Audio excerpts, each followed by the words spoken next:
Hi, I'm Toni Williams, and this is Brooklyn Savvy.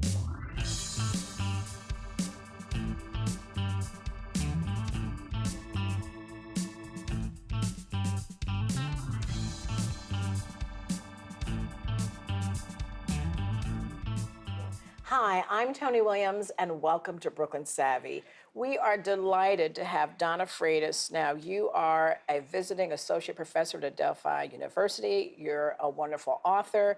I have really just admired you and the work that you're doing because it's really making a tremendous difference. But before we get into talking about consent, let me introduce our Savvy panelistas. We have Alan Salpeter, Phyllis White-Thorne, and Nomiki Makrilos. Thank you, ladies, for joining. So let's talk about consent on a college campus. What does consent mean, and what is it going to look like? Like, what does it mean today, and what is it looking like? Well, I think that's a really big question. It's a question that's hard to answer. I would say one of the things that we've been doing on college campuses and in our culture is trying to educate people around consent by saying consent is about yes and no. It's about the enthusiastic yes, ideally, or it's about saying no, I don't want to do this. And I think one of the problems with that kind of education is we're making it deceptively simple. And I think consent is actually a really tough thing. So I'm more interested in getting to the heart of what consent is. And I think consent actually, a conversation about consent should point us toward who we are as people. And I actually think it's a conversation about ethics. So one of the things that we've been doing, because we want to make things super simple, is where pretending as though consent doesn't have anything to do with sexual ethics, when really it has everything to do with sexual ethics. And I think in our culture, sexual ethics makes us nervous, which is why we're avoiding. What do you mean by sexual ethics? Just thinking about what should I be doing? You know, who am I in relation to other people? What is the role of my partners? What do I think about my partners? Do I care about my partners? Do I care at all? And I think for me, you know, last time I was on your show, I was here to talk about hookup culture. Yes. And, you know, hookup culture is sort of the dominant culture around sex on college campuses. And one of the features of hookup culture is, or in theory, a hookup is about some sort of sexual intimacy with somebody. And you're supposed to be able to walk away from it as though you don't care about that person and you don't care about the sex. And so on a college campus, you have hookup culture, and then you have everybody trying to have conversations about consent. And for me, one of the things that's at the heart about consent is care for your partner and care for sex. Absolutely. So if consent is about care of your partner and about sex, and hookup culture is about the antithesis. Right. How does that? Then you've got a problem. And so we're talking about one without talking about the other. Absolutely. I can't agree with you more. You know, so in what I've been reading about college campuses, since there still is a hookup culture, it sounds as though consent means for every act of intimacy, you've got to get agreement from your partner. You know, at least that's kind of what I've been what research has said, you know, that do you want to kiss? Yes.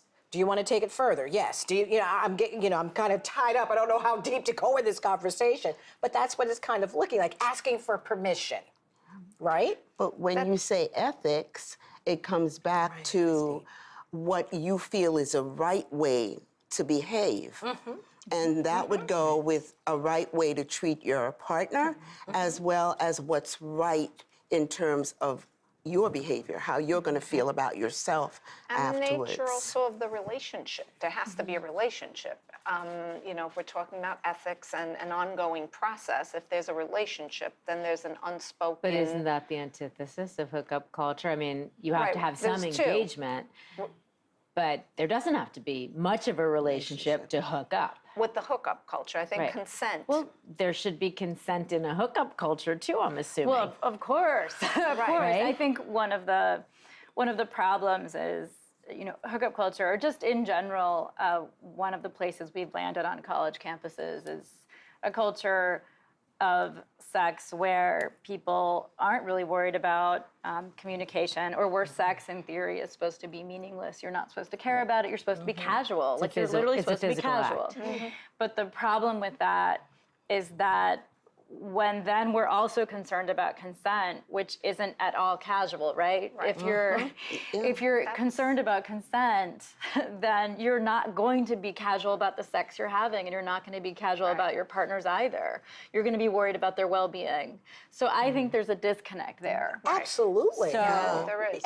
And for us to start here, I thought we were going to end here, but exactly. There is a disconnect, because I think that when it comes to consent on college campuses, alcohol plays a big role in in the hookup culture. Absolutely. It plays a big role. So if you have two people that are in some sort of sexual contact and both of them are under the influence, who's responsible? If both people are out of their minds, they're drunk, they're intoxicated, where's the ethics? All that stuff starts to get blurred.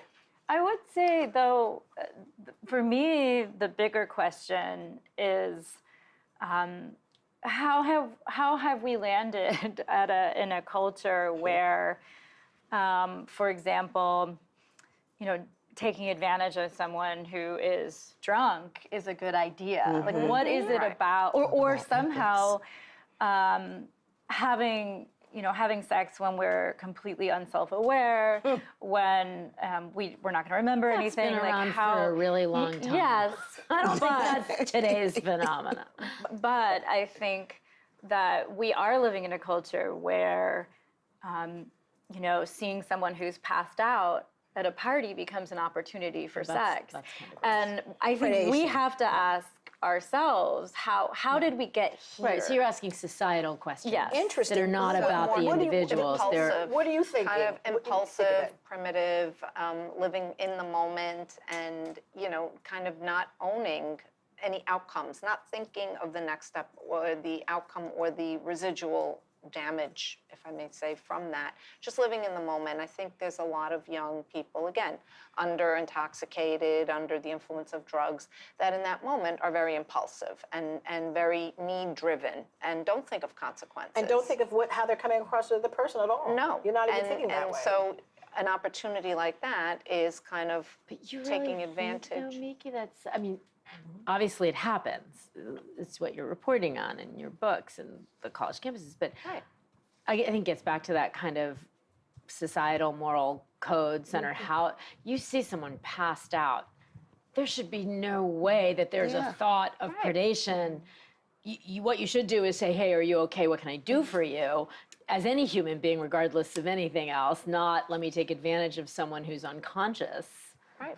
And so I think that's what I'm hearing you say. Yes. I think for me, a conversation about consent should point us toward really hard questions about who we are as people. I what we can't can agree with do. you more on that. What'd you say, And I think Phyllis? what we can do, because what I'm hearing, and as you talked about it, it seemed very complicated. So how are these two moral standards living on the college campuses? What does it look like? And my thought being what you said just now, how did we get here, and what can we do to somehow mitigate these issues? Because it really does seem a little schizophrenic. It seems crazy. Well, I was saying a little bit earlier before we started that I feel like we're not having the right conversations about consent in our culture.